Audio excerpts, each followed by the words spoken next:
نحمده ونصلي على رسوله الكريم أما بعد فأعوذ بالله من الشيطان الرجيم بسم الله الرحمن الرحيم سبحان الذي يسرى بعبده ليلا من المسجد الحرام إلى المسجد الأقصى التي باركنا حوله لنريه من آياتنا إنه هو السميع البصير صدق اللہ العظیم۔ محترم بھائیو دوستو، آج جو ہمارے سامنے فلسطین کے حالات نظر آ رہے ہیں اور فلسطینیوں کی اور اسرائیل کی جو جنگ چل رہی ہے، اس جنگ کی بنیاد پر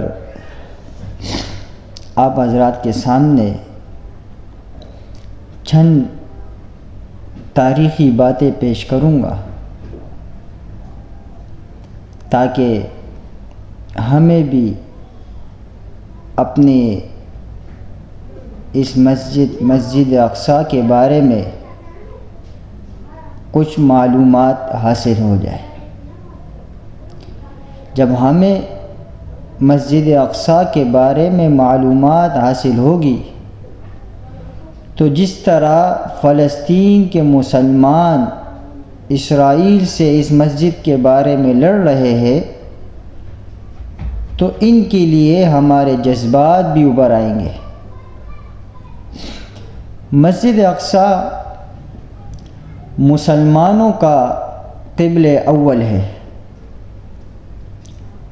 ہجرت کے بعد مسلمانوں نے اس مسجد میں یعنی اس قبلہ اول کی طرف 16 سے 17 ماہ تک نماز پڑھی۔ اس کے بعد تحویل قبلے کے حکم آنے کے مسلمانوں کا قبلہ خانہ کعبہ کی طرف ہو گیا اور مسجد اقصیٰ وہ تیسرا مقدس ترین مقام ہے جن میں سے پہلا خانہ کعبہ اور دوسرا مسجد نبوی اور تیسرا مسجد اقصیٰ ہے جو مسلمانوں کا مقدس ترین مقام ہے۔ مسلمان اس مسجد کو مسجد اقصیٰ یا حرم قدسی شریف کہتے ہیں۔ یہ مسجد فلسطین کے اندر یعنی مشرقی یروشلم میں واقع ہے جس پر اسرائیل کا قبضہ ہے۔ یہ یروشلم کے سب سے بڑی مسجد ہے جس میں 5000 نمازیوں کی گنجائش ہے، جبکہ مسجد کے صحن میں بھی ہزاروں افراد نماز ادا کر سکتے ہیں۔ یعنی اتنی بڑی مسجد یہاں موجود ہے جس پر اسرائیلیوں کا قبضہ ہے۔ 3 مسجدیں ایسی ہیں جہاں سفر کے ارادے سے جانے پر اللہ رب العزت اس میں اجر دیتے ہیں، اور یہ وہ مسجد ہے جہاں نبی کریم صلی اللہ علیہ وسلم معراج کے سفر کے دوران مسجد حرام سے یہاں پہنچے تھے، اور مسجد اقصیٰ میں تمام انبیاء کی نماز کی امامت کرنے کے بعد براق کے ذریعے 7 آسمانوں کے سفر پر روانہ ہوئے۔ قرآن مجید کے سورۃ الاسراء میں اللہ تعالی نے اس مسجد کا ذکر ان الفاظ میں کیا۔ قال اللہ تعالی سبحان الذي أسرى بعبده ليلا من المسجد الحرام إلى المسجد الأقصى الذي باركنا حوله لنريه من آياتنا إنه هو السميع البصير۔ پاک ہے وہ ذات جو اپنے بندے کو رات ہی رات مسجد حرام سے مسجد اقصیٰ لے گئے، جس کے آس پاس ہم نے برکت دے رکھی ہے، اس لیے کہ ہم اسے اپنی قدرت کے بعض نمونے دکھائیں۔ یقیناً اللہ تعالی خوب سننے والا اور دیکھنے والا ہے۔ میں نے پہلے بتایا تھا کہ احادیث مبارک کے اندر 3 مسجدیں ایسی ہے جہاں سفر کرنا باعث برکت ہے، جن میں ایک مسجد مسجد حرام ہے، دوسری مسجد اقصیٰ اور تیسری مسجد نبوی۔ سیدنا حضرت عمر فاروق رضی اللہ تعالی عنہ کے دور میں مسلمانوں نے بیت المقدس کو فتح کیا تو سیدنا عمر رضی اللہ تعالی عنہ نے شہر سے روانگی کے وقت صخرہ اور براق باندھنے کی جگہ کے قریب مسجد تعمیر کرنے کا حکم دیا، جہاں انہوں نے اپنے جو ان کے ساتھ اصحاب آئے تھے ان کے ساتھ نماز ادا کی۔ یہی مسجد بعد میں مسجد اقصیٰ کہلائی، کیونکہ قرآن مجید کی سورۃ بنی اسرائیل کے آغاز میں اس مقام کو مسجد اقصیٰ کہا گیا۔ اس دور میں بہت سے صحابہ کرام رضوان اللہ علیہم اجمعین نے تبلیغ اسلام اور اشاعت دین کی خاطر بیت المقدس میں اقامت اختیار کی۔ خلیفہ عبد الملک بن مروان نے مسجد اقصیٰ کی تعمیر شروع کرائی اور خلیفہ ولید بن عبد الملک نے اس کی تعمیر مکمل کی، اور اس کی تزئین و آرائش کی عباسی خلیفہ ابو جعفر منصور نے بھی اس مسجد کی مرمت کرائی۔ پہلی صلیبی جنگ کے بعد جب عیسائیوں نے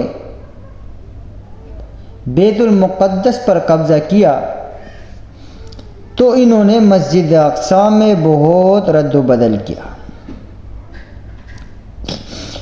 انہوں نے مسجد میں رہنے کے لیے کئی ایسے کمرے بنا لیے اور اس جگہ کو انہوں نے معبد سلیمان رکھا۔ متعدد دیگر عمارتوں کا اضافہ بھی کیا جو ضرورت اور اناج کی کوٹھیوں کے استعمال ہوتی تھی۔ انہوں نے مسجد کے اندر اور مسجد کے ساتھ ساتھ گرجا بھی بنا لیا۔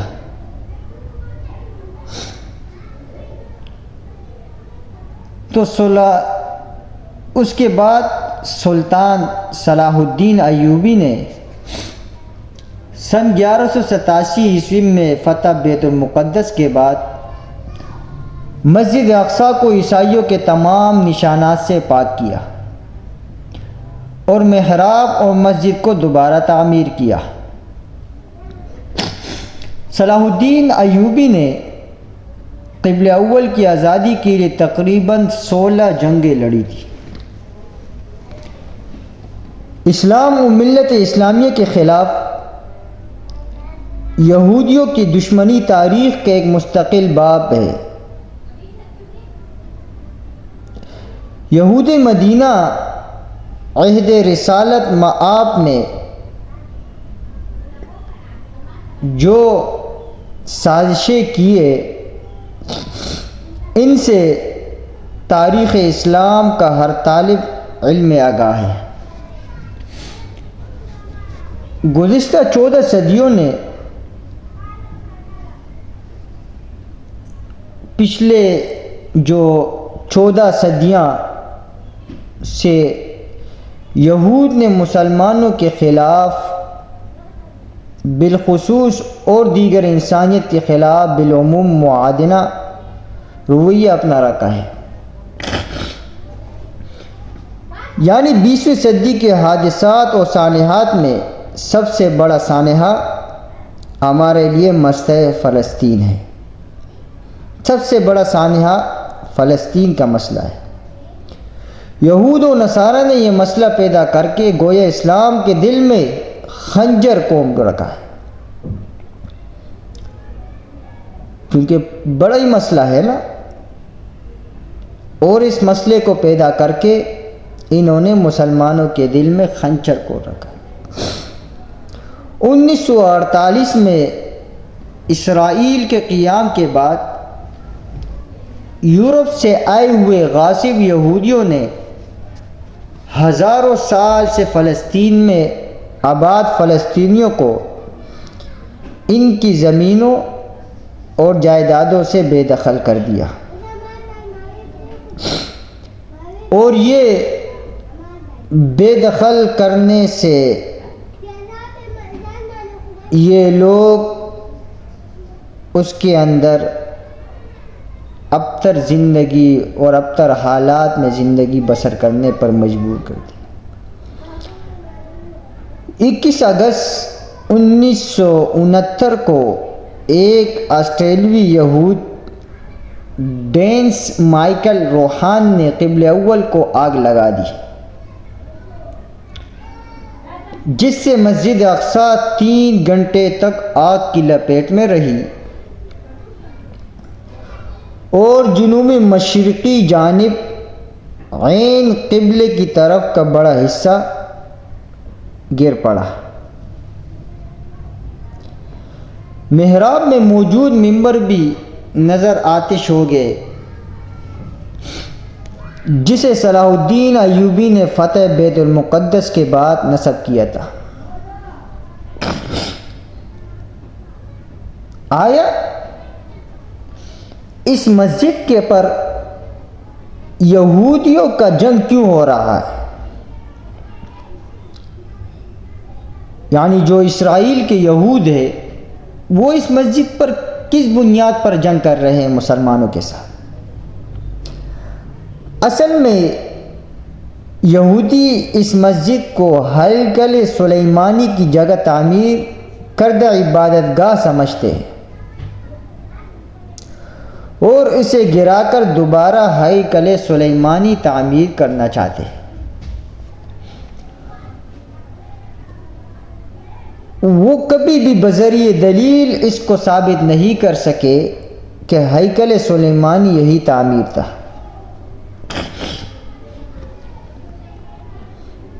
یعنی یہ کہتے ہیں کہ ہمارے بائبل کے اندر یہ بات ہے کہ یہ جگہ یہاں ایک مقام ہیکل سلیمانی نا۔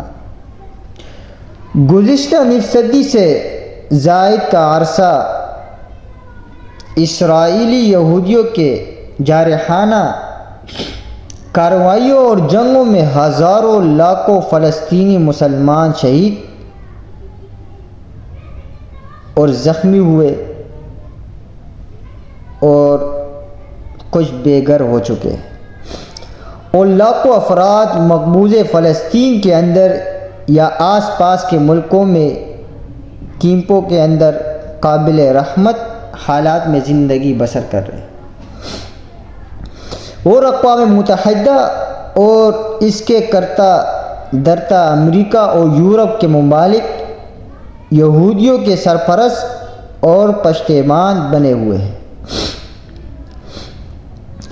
چند سالوں سے جدید مسلم مفکرین مسجد اقصی کی تولیت کے بارے میں انحراف کا شکار ہے، اور وہ مسلمانوں کے بجائے یہودیوں کے لیے مسجد اقصی کی تولیت کا حق سمجھتے ہیں، جس میں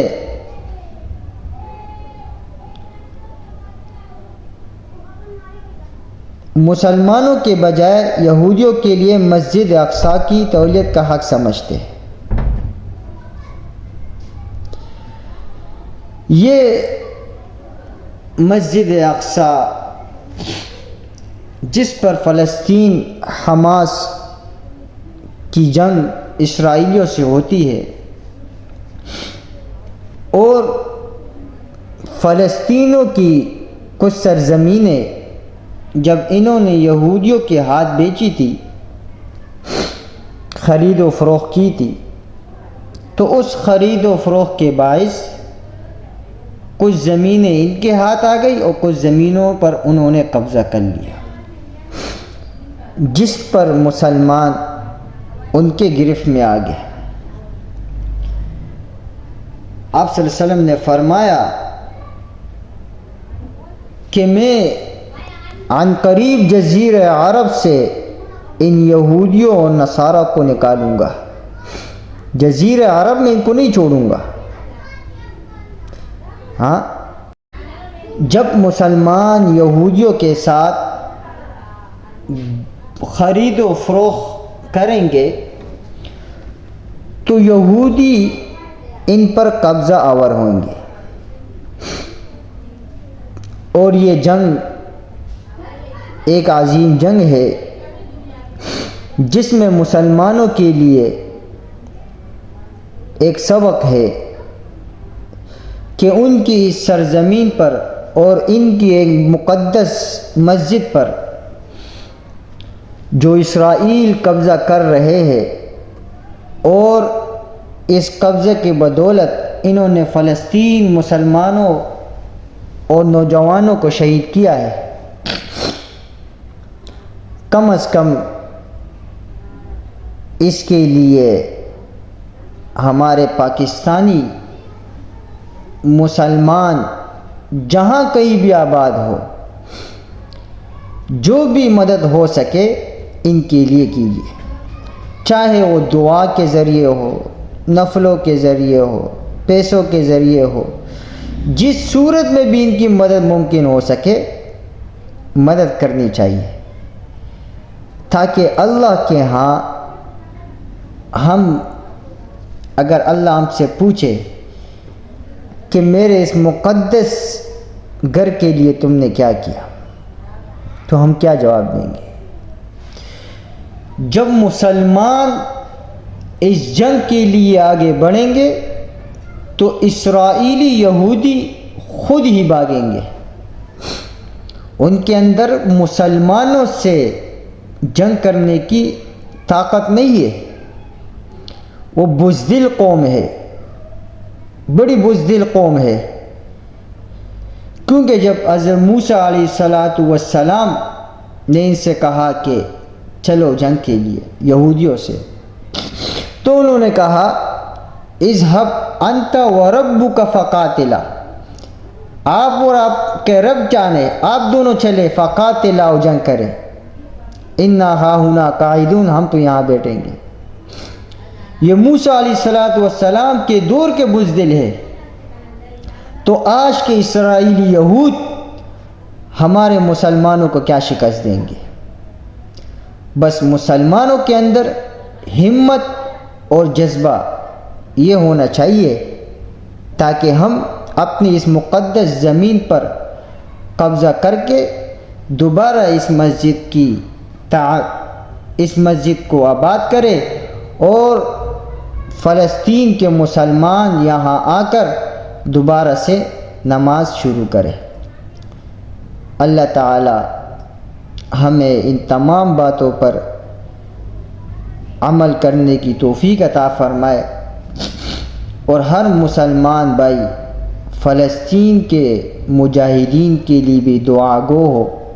اللہ تعالی فلسطین کے مجاہدین کی مدد و نصرت فرمائے، اور ان کے مخالفین جو ان سے لڑ رہے اللہ ان کو نیس و نابود فرمائے۔